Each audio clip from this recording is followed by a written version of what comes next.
Uy, good afternoon mga kadogo, look! Oh, ang galing, natural ang ginawa ni Brutus. Hindi ko akalain kakayanin niya to. Bihirang-bihira siyang mag-shoot sa sarili niya dahil nga may edad na. Ang galing talaga ni Lolo Brutus, no?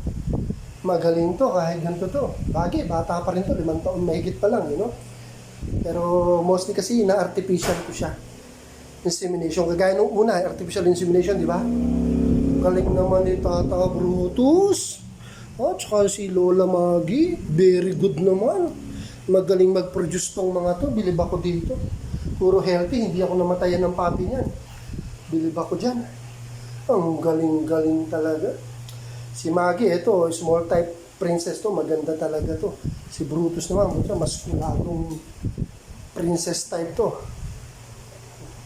Naka-grooming lang, kaya hindi sila ganong kabalbo. Pero pag ito hindi ko ginupitan ako. Sayad ang balahibo ng mga yan.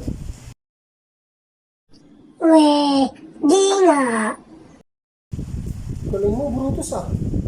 Kahit matanda na, bigasin pa rin ah. Sana pagtanda ko, ganun din ako ah. Galing. Uy, sana all. Gago! Oo, kikisay-kisay pa tong buntis na to. Itong isa rin, inggit. Ay, nako, Brutus, Maggie, very good. Very good, very good, very good. Nakakaalis ng pagod. Nakakaalis ng pagod. Very good, very good, very good. Ay, good luck ha. Thank you, God.